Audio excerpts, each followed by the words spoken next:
For real?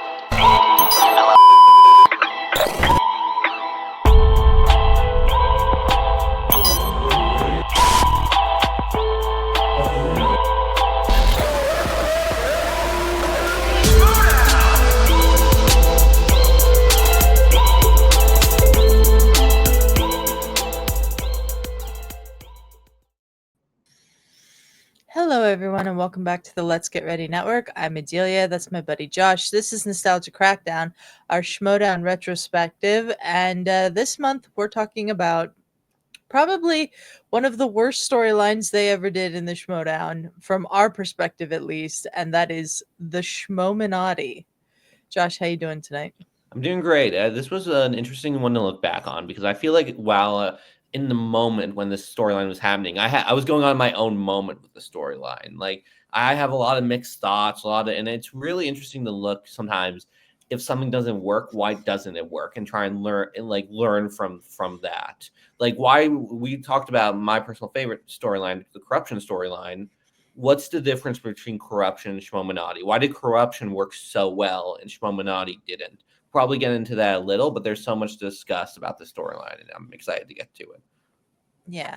Well, let's start at the beginning of the storyline, which is when Andrew Guy starts to act like a conspiracy theorist. He just goes full-blown crazy over this thing called the Schmoeminati, and we all just thought that he was just crazy, that it wasn't actually anything. It was in his head. The digital era was getting to him, all of that. But yeah, he just turns into a conspiracy theorist. Absolutely. I love the initial concept of the storyline, especially because we got to take us back to when the storyline happened. It was the initial starting point of COVID. And it felt like almost symmetrical to real life in a way where it's like we all reacted to COVID, the beginning of COVID, in a lot of different ways. We have probably know at least one person who at the beginning of COVID went on the Andrew Guy Conspiracy Schmoedown. And like, I think some of the best possibilities for Schmoedown storylines is when they reflect the moment in real life in a way. And I love the idea of like, oh yeah, of course one of these huge Schmoedown personalities went on a huge conspiracy rabbit hole. And of course, that person would be Andrew Guy, which kind of makes sense. It did make sense, yeah. Absolutely. So like there's a lot I really enjoyed about the initial. First off, we'll get into this about what we loved about when we get to the best parts of the storyline. But Guy is an incredible choice, not only for his character, that makes sense that his character would fall into the rabbit hole. Incredible job on the acting part with Andrew Guy. He is like carrying the storyline considerably on his back. He is doing an incredible job on each of these cutscenes. He's selling it to a huge extent. I just think there's a lot at the beginning of the storyline that works. And I think a lot of people, when the storyline started, were very excited. We're very happy.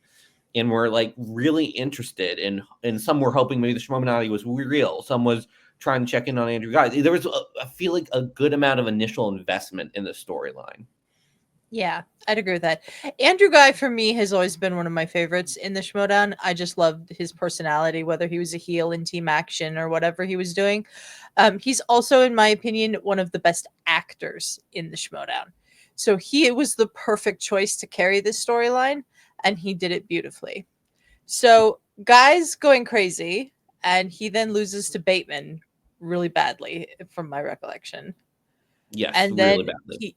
he teams up with Ethan Irwin and they lose to Deception. He's acting more normal in the Deception match, though.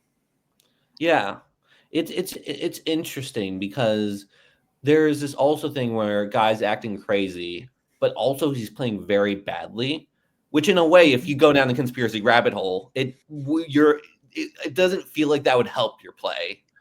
And no, it feels like that would take up way too much of your time and you wouldn't study.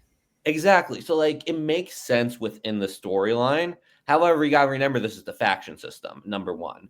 So, I think the part of the reason he's acting very normal, or more normal in the deception match, just because it's like the faction needed the points, and the Bateman match went so badly from a competitive aspect.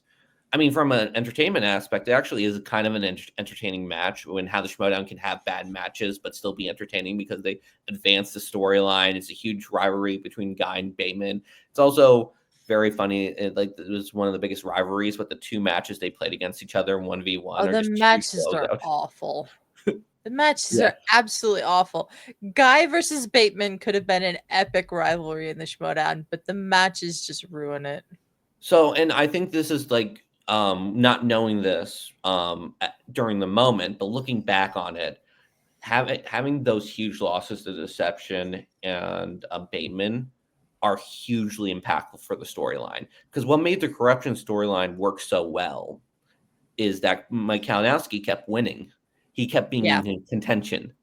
The fact that like this whole storyline is revolves around Andrew Guy, and Andrew Guy has two horrible matches to start off the storyline, or basically for the entire season, and he doesn't play consistently this season. These are basically his two matches. I think at the beginning of the season before COVID, he has a Robert Meyer Burnett match. I believe that's this season.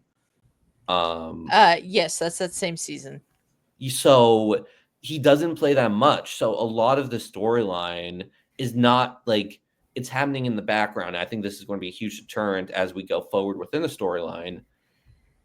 It's not the storyline's happening in the background, but if you're asking what matches are affecting the storyline, there's not a lot of players or even any players that are currently competing that have stakes within the storyline in some way. Some of the best, like what makes the Schmoedown storylines, in my opinion, magical in some ways, is that they can rapidly change based on a match.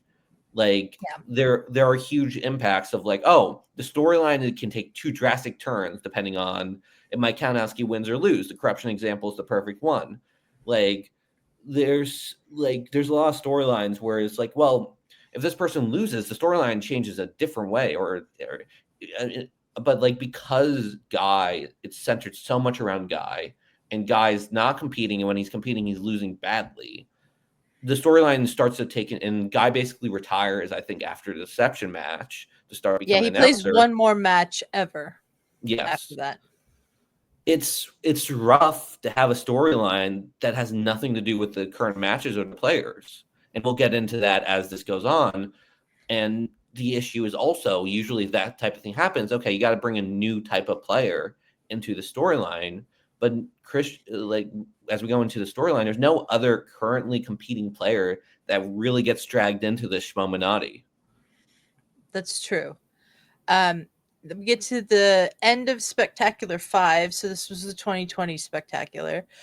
We get the vignette with Guy searching around trying to get into Skybound to find Christian, saying he has to let Christian know what he's found out. And everybody just thinks that he's totally lost his mind at this point. But then he gets knocked out by this guy, the masked man, who we learn is the Schmoeminati, I guess. And I remember being really upset. Not upset, that's the wrong word, but disappointed that there was an actual like person that was going to be the Schmoeminati. I 1,000,000% agree. Like to me, the way to do the Schmoeminati is to make it that Guy's lost his mind in some way. You could have someone cause Guy to lose his mind, but there's a very dangerous line you're playing when you make the Schmoeminati somewhat real. Because even though the Schmoedown is kind of like wrestling, Schmoedown still is a sport in a way. And Mm-hmm. the one thing that you can't have your sport be is 1% of the audience thinks it's fixed in a way. And no one in their right mind would think the Schmoedown's fixed, but to have a storyline about a shady organization controlling maybe Schmoedown matches or controlling the Schmoedown or trying to take over the Schmoedown, that's very dangerous line to play towards, because if it ends up being real and they had Matt, like you start rewriting that, oh, they actually did have like they did impact matches before, it takes away some of the sporty slash like it makes it feel fixed in a way that isn't fun. However, I think there's certain things they set up that are very interesting that can be explored upon. I think the whole Christian doesn't know someone's out to get Christian thing. They're about to. There's also a thing about, oh, they're about to do something that Christian has to stop, or else it will put the Schmoedown in danger, type of thing. Those two things can build off a storyline. Those two things, if built upon well, okay, Christian and someone's trying to get out Christian, or Christian has to know something. There is like steps you can take to build the storyline in an interesting way going off that. The whole, oh, something's coming that is a danger to the Schmoedown that Christian has to know. That is, again, another thing that's like, oh, that can progress the storyline in a very interesting way, or build some stuff in the storyline that you can kind of use. There's certain things where you can build upon this scene. And I think the biggest problem with the Schmoeminati, and we'll get into it as we get there, is they really do not do a good job of building upon the scene. The layers they set up, in my opinion, are not properly explored or used. They make very interesting swings and choices that most of the time, in my opinion, are swing and a miss for the most part. And we'll go over them as we get there. But I think the tragedy of the storyline is it could have worked. There were routes you could have taken with this that could have made it memorable, or work, or save the storyline in some ways, or get it on the right track. And even though I don't 100% agree with someone being behind this Schmoeminati, I think that there's an argument to be made that another thing that I forgot to say that you could build off of, someone just knocked out Andrew Guy. Someone has kidnapped Andrew Guy. That is something you could build up upon, where it's like maybe Bateman starts being like, Guy's gone missing, I have to go look for him, even though he's my rival or something, or have someone look for Guy. It's like that type of thing you could build up upon, which they take a very different route, which I wasn't expecting, which we'll get to. I'm also going to add a theory that I think I had after this cutscene. To me, the perfect person to be behind that mask, or behind the Schmoeminati, was Drew McWeeny. 100% down. And the reason why is, like, who would want to screw with Guy? Who would be the person that feels the most slighted by Guy in a way? Guy has made a lot of enemies. I think the one that would make the most sense is Drew McWeeny, for a lot of reasons.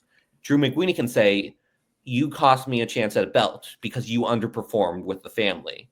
You, what's it called? Because of you, I was, my belt was taken from me, and I was promised a belt from you, that we would get that team's belt back, and you didn't deliver on your promise. And because you didn't deliver on that promise, I'm going to go to the nth extent to mess with your mind, and I'm going to make you question your own sanity in a way. I'm going to cause you to lose so many matches, and this could be also pseudo revenge on Sam Levine for forcing McWeeny to give up his belt. Oh, you forced me to give up your belt? I'm going to ruin your season by retiring after one match, force you to use your number one pick on me, and I'm going to mess with Guy's head so much he cannot even produce for your team.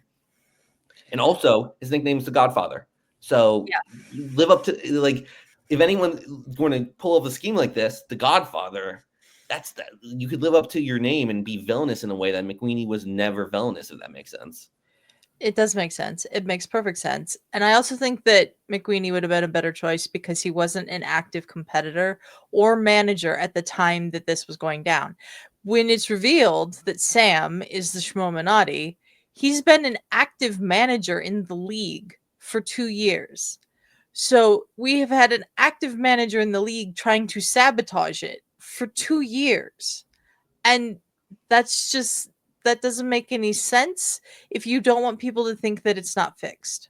Because it wasn't, the matches weren't fixed. Absolutely.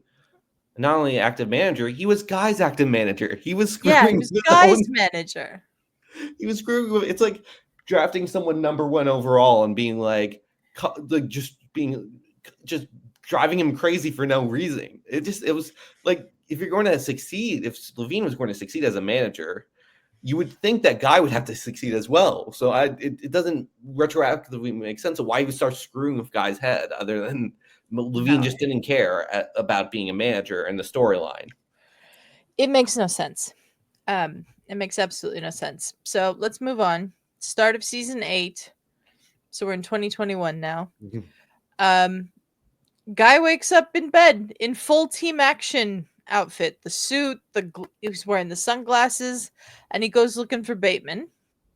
And then we have a cutscene with Christian and some guys from Skybound where they install Grace as the president of the Schmoedown. And Christian's not happy about it. And I remember thinking, what does Grace have to do with any of this? Like, I liked Grace. I thought Grace was good when she was a manager with the Lions Den and all that. But like Grace had been gone for a while. Like, okay, you want to bring her back. That's cool. Like I said, I like Grace. But why is she Christian's boss all of a sudden? So, like, I think there were a couple things they might have been setting up with this. The guy cutscene was wild, and we'll get to how wild it is based on the next turn of the storyline. Yeah. What the Grace thing I sort of understand. Part of also this storyline is they were somewhat building Skybound as like in on it in a way. Skybound was its own presence within the storyline. So the idea that Skybound would hire Grace is kind of like a nod of like, oh, Christian's in trouble because Skybound is maybe nefarious and messing with the Schmoedown in their own way. Number one. Number two, if you're going to have someone who is clearly evil or clearly going to be like dangerous for the Schmoedown, Grace's like character is very much of that. It makes sense in that sense. However, I think again the misstep is Grace is not a manager or a competitor. She becomes the new commissioner, not the new commissioner, but the new boss of Christian. But it has nothing to do with the matches. And part of me wonders if, because of the faction system, because it was going so much in the sport direction, Christian wanted to try and find a storyline that wouldn't affect the faction race in any way or wouldn't look at favoritism toward. And this is just a pure theory. I'm not sure if this is correct. And that's why he didn't have rope some competitor into it. I think you need one person who's currently competing or managing and have that type of stakes in a way. But it's again, it could have worked. You could have had Grace be very nefarious, like, oh, they're planning on doing something huge to the Schmoedown, and Christian has to stop it in some way. It could have, you could still get it on the right track. And the Grace thing I don't think is a terrible idea. It's just like, okay, you have to have a plan. Okay, where's this Grace thing leading? Where is it leading to? And we're going to get to where it's leading, and you're going to be left with more questions than answers. Yeah. So, Guy's search for Bateman leads him to Bateman's house, where he's outside yelling, "Where's the belts?" Just like they used to say in their team action days. And then I feel like the whole part with Bateman's just dropped after that. I don't remember anything with Bateman after that. And then at some point in season 8, Grace makes Jay Washington the commissioner. Yeah, so two things to know. What's revealed in that cutscene is Guy has selective amnesia to the point where he's at 2017, whatever the team action year was. And out of all the missteps of the storyline, this this is the most bizarre and the most jarring because this is a level of silliness in a way that the Schmoedown usually doesn't do or add to their storylines. The Schmoeminati, let me repeat, the Schmoeminati gave Andrew Guy selective amnesia somehow to the point. I'm still confused as to how. It's never explained how, because again, it's like you have to be like, well, the Schmoeminati must have a secret brainwashing thing, and it's like, okay, that does open up a lot of weird worms where it's like, if you have a secret brainwashing thing, why don't you just use that on everyone? What is the limitations of that? And maybe you're saying, oh, you're thinking too much about this.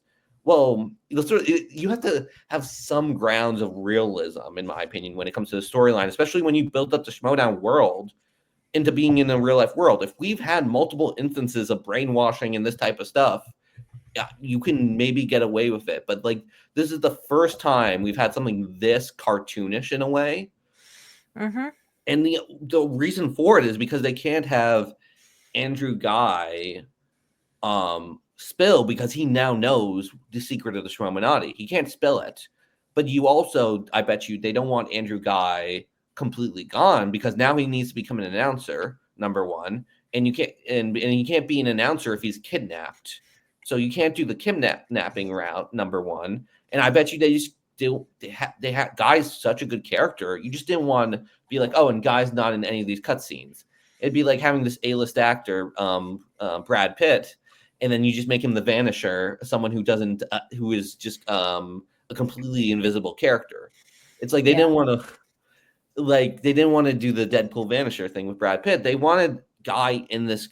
They wanted Guy in these cutscenes. They wanted Guy to continue the storyline because this has been Guy's storyline for the most part. But you can't do the only way to do that is to somehow give me this. And I don't. Again, it's just like a lot of stuff where it's like, okay, maybe you can pull this off if you have a plan. Like maybe they introduce a character, a rookie, let's say, who has brainwashing powers. Okay, that would be a weird choice, but I could get behind it in a way. If there's some sort of like, okay, we know we're relating towards, and not only do we know we're relating towards, the audience starts to know. Because the most frustrating thing about the storyline, in my opinion, is the audience doesn't feel like it's getting closer to cracking the mystery for the majority of the storyline. It's like a lot of sidesteps, but never moving forward. Yeah. And then Jay Washington comes out of nowhere to be the commissioner. Again, another person who isn't competing or managing. So, like, it's just another person where it's like, yeah, I guess you could just have the storyline going on in the background, but the storyline has nothing to. And what's so crazy about the storyline is this is the main storyline of the digital era.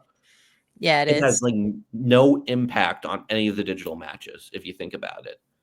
Like, for the most part, other than the Guy matches, which don't really impact the whole faction season because by that point, the suspects are kind of destined for around last place. It's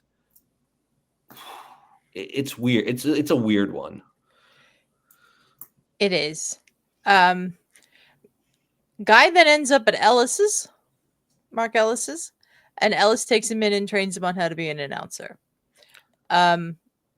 This I always felt like came about like they just dropped the Bateman part of this and went with this because Christian decided to take himself off the desk and he needed someone else to be the announcer. Yeah, I could be wrong about that, but that's how it's always felt to me. This definitely feels like that this had the most, like, oh, this is just a real life thing that they had to work in. But usually the Schmoedown does a good job of making you not even realize it's a real life thing. When this happened, it was just like, oh, Guy wants to be an announcer, and this is the only way to make this work. And it's like, okay, I understand that. And as a, I'm understanding as a fan and knows that you can't work that into it perfectly, but it's going to be weird to have an announcer who thinks he's in 2018, especially when he's reading off a movie. And I think they have a couple of comments every now and then when he's reading a new movie and he's like, oh, I've never seen that. I've never heard of that movie or blah, blah, blah. Yeah, I think there's a couple of comments while players are writing down their answers or something at the beginning. But then by the end of the season, Guy's just Guy.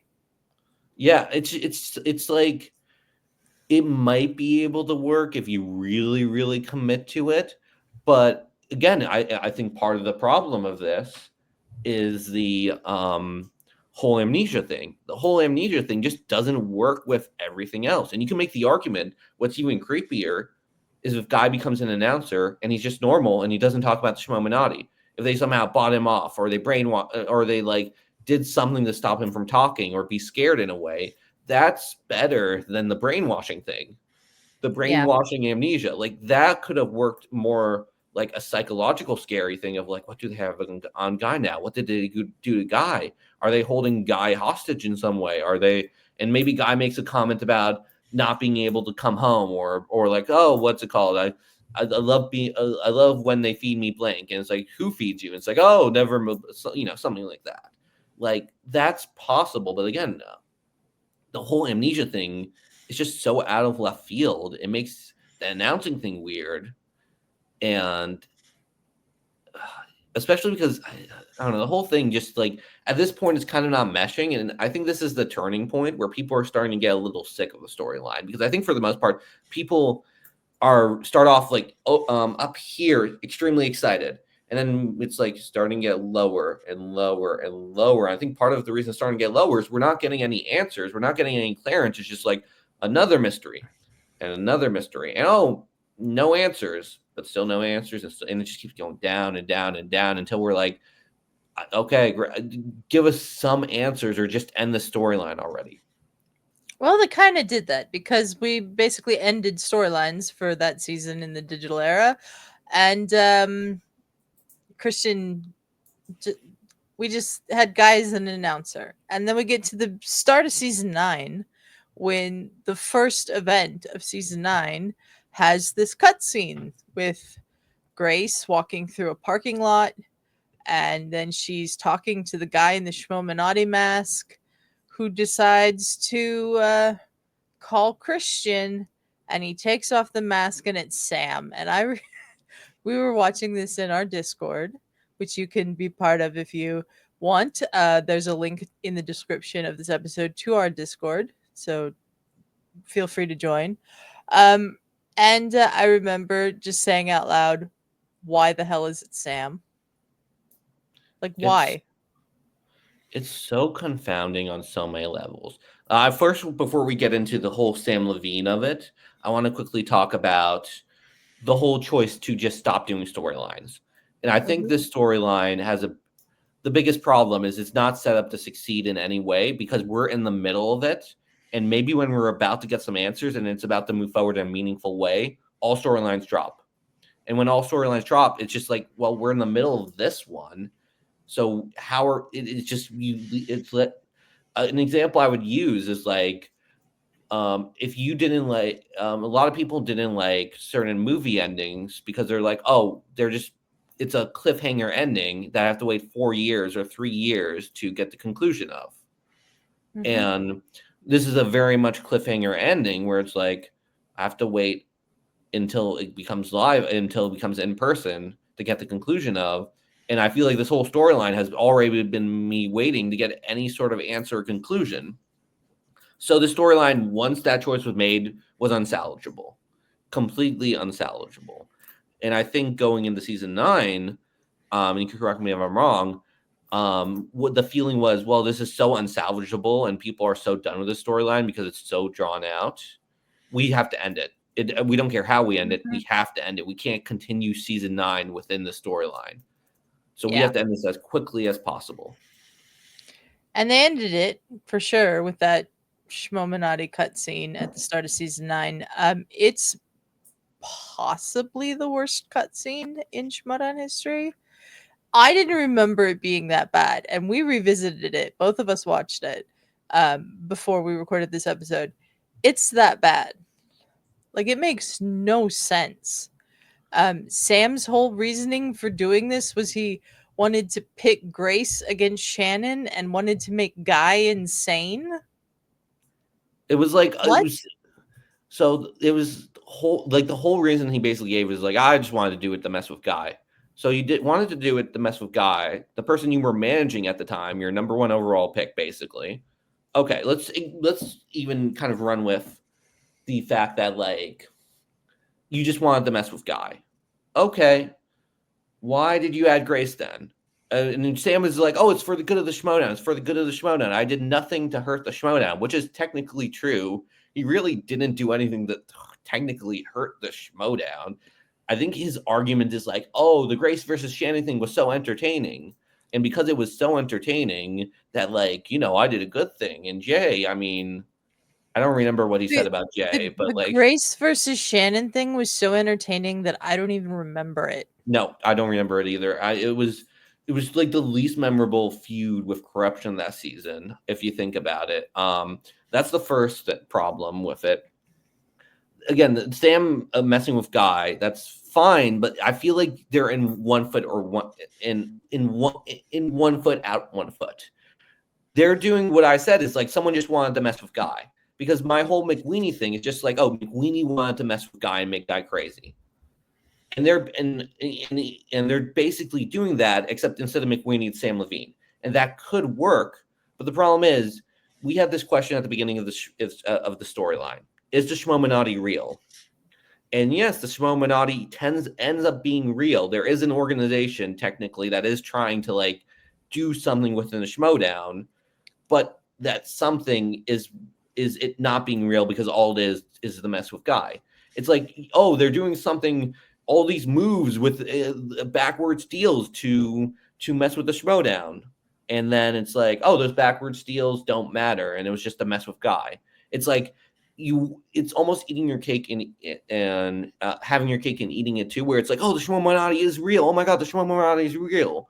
And then just being like, oh, Schmoeminati wasn't real. Sam was just messing with Guy. And it's like it's the worst of both cases. It's the worst of both scenarios, of the Schmoeminati being real and the Schmoeminati not being real. Yeah. I think it would have made much more sense for the Schmoeminati to be someone who wasn't part of the Schmoedown. Absolutely. I remember there was a popular theory of that it was just that one-off lawyer in the corruption storyline. Oh yeah, that guy. Yeah, I remember that Christian theory. hired or something. Yeah. Like, I think there was a theory that it was Ellis trying to take the Schmoedown for himself and cutting Christian out. And that would make sense of Ellis introducing himself into Guy and mentoring Guy in a way to keep an eye on Guy. Like, that was a possible theory, and a heel turn on Ellis would be like hugely, like, have huge implications everywhere. I remember that was a theory. It's just like, in the end, it's like, I don't think anyone's theory was it was Sam or one of the managers or anything, because it came out of left field that it was Sam. Especially because also one of the reasons Sam gives of it, hey, everything worked out. I bet on Marisol winning, and Marisol ended up winning. And it's like, oh, you bet on Marisol winning when you're a manager in the league and corruption's one of your biggest rivals? That was the plan, is to put Marisol on top, not even one of your own competitors, not even someone you were managing on top. I'm gonna look this up real quick, but I'm pretty sure that Marisol won the belt from Ethan Irwin, who, yeah, she did. She won the belt from Ethan Irwin, who Sam managed. Why was he betting on Marisol? It's just such a throwaway line that I think in the moment you're like, oh, okay. But then you think about it, it's like, wait, what do you mean Marisol won and it ended up working out? She won against your competitor. It's just the end of this makes absolutely no goddamn sense. And I'll say, I think the reason why I don't remember it being this bad, and the reason why it's much worse on reflection, is at the time we were so desperate to get out of the Schmoeminati storyline. We were so desperate because this storyline basically is on it. It ends after the beginning of the second year in a way. It's like a year and a half or 2 years of this, of not getting answers, and we're just tired of being almost just being teased in this way. So the fact that we got an answer, even though it wasn't, it's like, okay, well, all right, that was a swing and a miss. We're done. Just wash our hands of it. Get it off. And like, there was no attempt to salvage it. And this being the way that they announced that Sam's coming back to play, I also really did not like. It was almost like it's funny because the Sam announcement is much more important than the Schmoeminati in so many ways. Much more important, yeah. It's like, it's almost like, how do we make the Sam announcement more memorable, or blah blah blah. It's like, hey, and they had two problems. They had to announce Sam was coming back, and they needed to end the Schmoeminati. And I feel like what they did was like, well, we have these two problems. What if we just put them in a blender? Would that work out? Would that solve everything? Well, that's what we're going to do. So let's just do that. Instead of like trying to solve both these problems individually, it's like, we have these two problems. Let's put them together and like, let's spit it out and see if that people are fine with that. It didn't work. No. The storyline in the end did not work. Yes. But there was some stuff about it that did work. And so let's move on and talk about that for a little bit. Andrew Guy was utterly phenomenal in this storyline. Like, every single scene he's in is extremely entertaining, whether it's in the best parts of the storyline at the beginning or even the announcing scenes. Him and Ellis have good chemistry, and they're like, those are fun moments. When you forget about like, oh, this is again not giving me any answer to this storyline that isn't working. Guy Mm-hmm. is just doing everything he can in every one of those scenes, and he's really making up for poor writing. It's like when you go to a movie and like you see someone acting their ass off when they're giving maybe the worst lines or worst plot um that really does feel like Guy in the storyline, where it's like, yeah, this isn't working logically. The words aren't really working as well in a way. And like I'm feeling frustrated with the storyline, but I never felt frustrated with Guy. I never felt like Guy was the No. problem at all. Like Guy was the only reason this storyline is memorable, and you can make the argument somewhat works. And I think for anyone who comment down below if you actually like the storyline, let us know. Let us know why in a way. But also, I assume a lot of it is just Guy just carrying the storyline on his back. Yeah, Andrew Guy's commitment to this bit, especially when he was doing the conspiracy theorist thing and he had his hair going in a million different directions and the glasses and the crazy like notes behind him and all of that. Like he really put his effort into this, and it's actually a shame that it didn't work out because this could have been like his signature storyline in the Schmoedown. Absolutely. I'll also say I do think Grace does a good job of being a somewhat antagonist of the later part of the Schmoeminati. Like again, she's not giving a lot because she's not real. And this is a weird thing about the storyline, and I'm getting ahead of myself about what's bad about the storyline. To the Grace and Jay, I don't think they do anything. I don't think they Yeah. have any impact or do anything about the Schmoedown other than just being like, oh, people don't like us. Oh, people are frustrated with us in a way, if that makes The sense. one thing that I can remember, and I don't remember which matches it was, but Christian was going to announce matches for the coming week or month or whatever it was. And Grace interrupted him, kicked him out of the video, and said, no, these are the matches we're going to do. That's the one thing I remember. That's yeah. I don't remember anything else, which means the stuff that they did do was so unmemorable that it's out of our minds. And I'll also quickly say, trying to figure out what happened in the storyline is a little rougher than other episodes because usually we can use the Schmoedown wiki if we're talking about it. Let's say an episode on Andrew Guy, we just go to the Schmoedown wiki. We know the Andrew Guy matches, and so with this one, it's more difficult to figure it because it's like, oh, which episode was this cutscene in? When like Yeah. there's no resource of like, oh, the Shmoem this every single episode in this list is has a Schmoeminati cutscene or something that advances the Schmoeminati storyline in a way. So we had to kind of do that ourselves. So when we miss something, that is part of the reason. But also, I think if we miss something that is an indictment on itself, because the whole point of these storylines is to be memorable, to remember the storylines, and the fact that we had so much trouble remembering what happened, and we had the like scrouge multiple, like go through multiple episodes and try to figure out, was there a cutscene here, what was there, did this happen, or am I misremembering this? It's kind of rough. Yeah. So we're both in agreement what worked about the storyline was Andrew Guy. What didn't we like about this storyline beyond the stuff we've already talked about? So we talked about a lot of it, which is the fact that there's no active competitor in the or active manager that really feels like it's advancing the storyline in any way. It's a lot of outside voices where it's Guy, who just retired, Jay, who's retired, Grace, who's not managing and is um, not competing or managing in any way, basically. So like that's already an issue. So like the matches have nothing to do with the storyline. It's you just have the storyline going in the background, or if you're paying attention to the storyline, the matches are going on in the background. They're not coexisting or helping each other move forward in any way. But I think the biggest problem is the matches are moving forward. The storyline is just staying the same. It's not moving forward in any way. You need to give the audience, when you're having this type of mystery, bits and pieces of answers and more answers and more answers. And I think at some point you have to just show your cards. And if it is Sam, reveal it much earlier and show and now have it be like, okay, we have to stop Sam from whatever he's doing. Or if we reveal it is Sam, oh my God, Sam's a Schmoeminati. We have to figure out what he's doing before it's too late.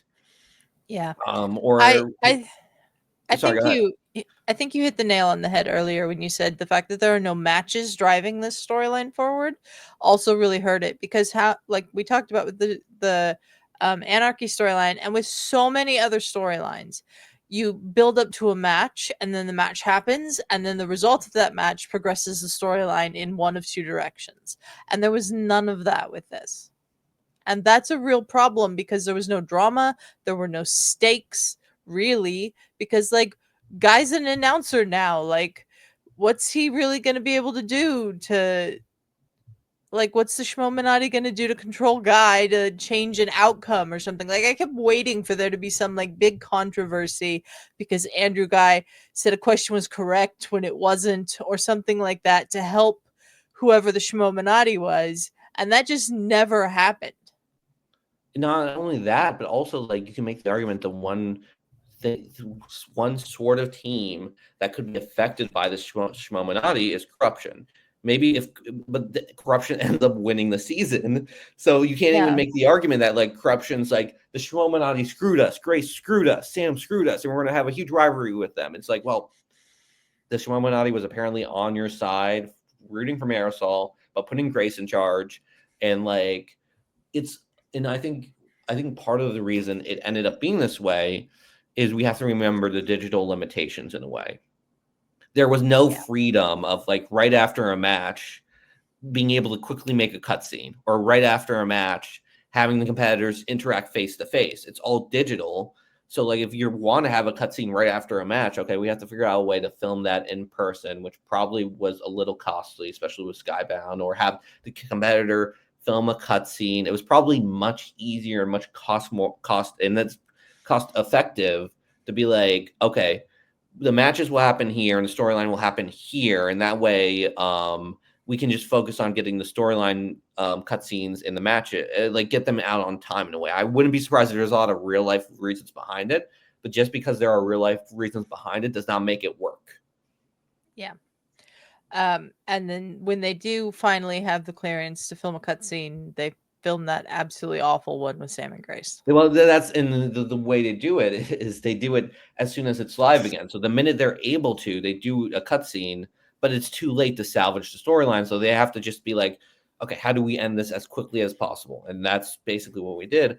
I wish there was just some better reasoning, because I remember I had this conversation with you before the episode where I was like, I'll be honest, the biggest gap in my hole is I don't remember at all why Sam Levine ended up doing this, what the storyline reason was.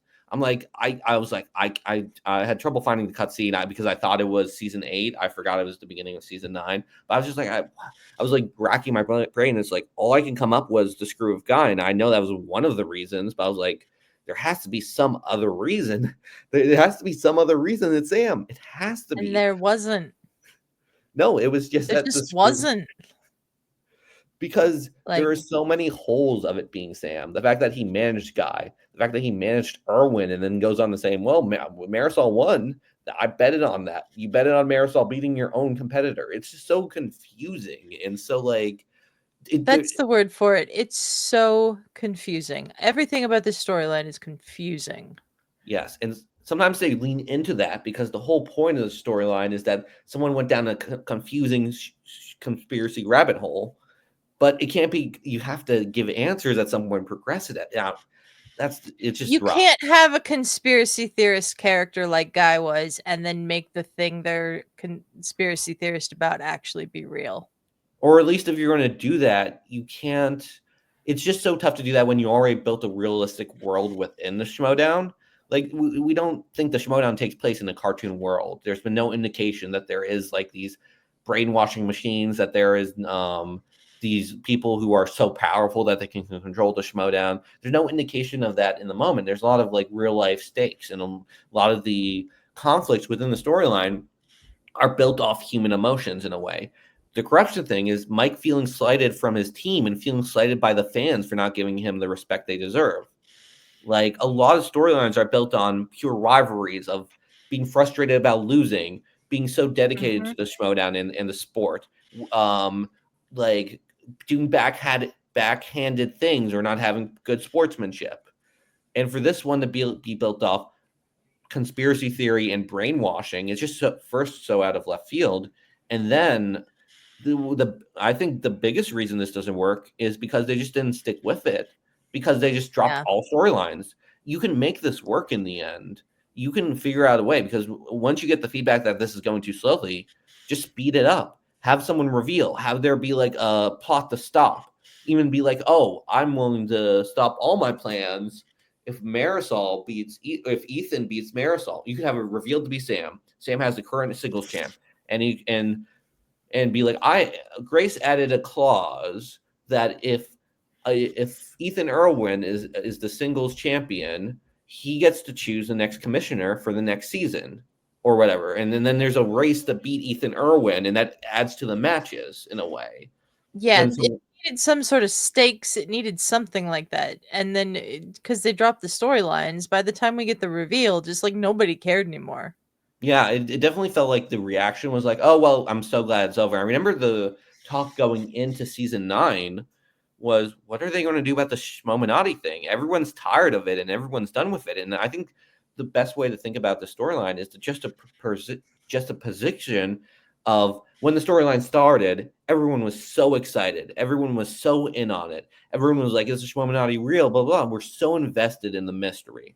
And when the storyline ends, everyone is so done with it and want it to be done, and we have to just have a quick answer and can't even finish it the right way because people are so frustrated and done, and there's no way to do it satisfyingly. Yeah. All right. Let's end this episode with a question that you posed. Can this storyline be considered the beginning of the end? I I think in think a way it can. I think in a way it definitely can, because this is when I think what the Schmoedown was, a very tight knit and invested community in a way, Mm-hmm. where it's like we were so invested, and going into the most influential season was, we were already losing so much investment because of this storyline and because of the lack of storylines.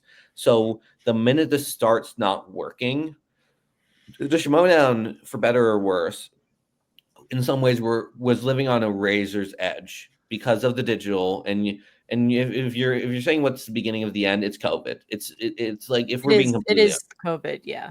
yeah, like if COVID never happens, you have more live events, there's more ways to make revenue. It's, you don't aren't limited storyline wise. Like, that's the true answer. But you can make the argument that, like, well, but they did a really good job of, when's COVID happening, they have the Star Wars tournament, which was awesome. They started this storyline, which starts off awesome. It's like, you wonder, can they do this digitally? Those first guy cutscenes make the argument absolutely, because they all rock. Guys working his ass off, and you created a storyline digitally that people are so invested in. But the problem is as the storyline goes on, not only is Christian losing interest in doing storylines because of the digital era, you can make the argument the storyline is causing fans to lose interest because they're not enjoying it in any way, and there's no closure in a way. So, like, Yeah. once you delude the eyes of fans to these storylines, you have to work so hard to get them back, and you're already starting a base behind, or an inning, or a run down in baseball terms, when you're going into the most important inning. You're already on your back foot, and it's just, you can come back from it, but like, you're putting yourself not in a position to win. Yeah. I agree. I think that the storyline really took a lot out of the fans because, like, I just by the time we got to the end of it, I just didn't care. And then season 9 was so lackluster that I just didn't care. And then it came to an end. And I know that there was the obvious reasons of COVID and the digital era, but the digital era also kept the show going during COVID. And I don't think that storylines were as easy to do, but they were definitely possible. And we saw that in the First Class League. Like, Brad Gilmore figured out how to make storylines out of all digital cutscenes that whole year. And And also he was people great. who were not as experienced at making cutscenes as Yeah. people who's been in it in years. I would also make the argument, that's a great argument with the First Class League. Chandru did some of his best work in the digital Yes, era. he did. He did. Chandru really did. There were people trying. There were people really trying. And I think Guy really tried with this storyline, but it just didn't work in the end. All right, Josh, any Absolutely. final thoughts? I think looking back on it, while it didn't work, it gave looking back on it some very interesting insights about what is needed to make a successful storyline, and how in the Schmoedown you need some sort of way to connect it to the matches. That it can't they can't this storyline showed it can't be separate. You can't have this storyline happening that has nothing to do with the matches, and the matches happening and nothing to do with the storyline. You needed some way to go into the current storyline, and I think what it showed also was that you have to progress, and this felt like a lot of like sidestepping, where they weren't willing to commit down the road. Yeah. And it just like in stories, like when you're reading a mystery, at some point you have to solve the mystery. Like no one's going to read a 2,000-page mystery because they don't want to be in suspense for 2,000 pages. You have to be able to end it in a manner where it's, or at least give the audience like a new clue. And then to be more, it's like, oh, we're starting to figure out, we can piece it together, and the clues become more obvious, and then you can kind of predict it. Like the worst mysteries are the ones you can't predict, and no one, I think, could have made a case for Sam, or if they did make a case for Sam being a part of the Schmoeminati, it wouldn't have been the reasoning that Sam gave. It wouldn't have been him sabotaging his own players. Yeah. And also Sam had so little connection to both Grace and Jay. Yeah. Also, how did Sam force Skybound to put Grace in charge? Like, Yeah. I don't know. I don't get it. We're never gonna get it, Josh, is what it comes down never. to.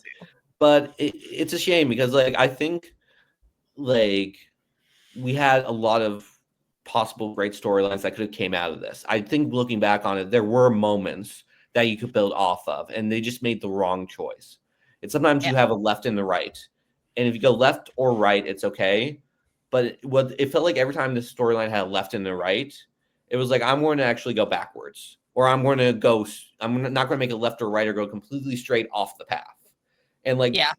you got to either commit to a path or just like it just felt like they found a new way to either frustrate fans or frustrate us. Maybe we're in the minority. I don't believe we are about the Schmo. To let us know your thoughts about the Schmoeminati. I'm really interested to hear what you guys think about it. If you enjoyed the storyline, if you thought it was a good one, if you are like us, very frustrated with it, what were your experience with the Schmoeminati storyline as it was going on? Yeah, leave that in the comments down below. And also like this video and subscribe to the channel. We do one of these every month on the last Wednesday of the month. So check it out. All right, Josh, let's get out of here. Where can people find you? They can find me here on LGR. I'm doing this Schmoedown show once a month. Supporting me is just supporting LGR. Like, comment, subscribe. Let us know future episodes. We read all the comments, and we get a lot of really good ideas from the comments on what episodes to do. So we definitely like put them. They're coming up. If your episode has been commented, like there's a good chance that we put it on the docket and it is coming up. So there's a lot. Please like, comment, subscribe, and support LGR any way you can. That's the way to support me. You can support LGR by joining our Ko-Fi page, ko-fi.com/LGR_network. We got different tiers there. It'll tell you that $3 a month gets you into the Discord, but you can join the Discord right now by clicking the link in the description below. We just made it public so we can get some more people in there, hopefully, and talking about stuff. You can join us in there, talk about all kinds yeah. You can find me usually on the sports channel doing Starting 11 with Snark, Tuesdays, 5 p.m. Pacific, and on Rewatchers Council on this channel, Thursdays, 3 p.m. Pacific, doing Buffy the Vampire Slayer rewatch. Links to both those channels are also in the description of the episode, so please go and subscribe to both of them. And until next time, guys, we are out of here. Bye. It's for real.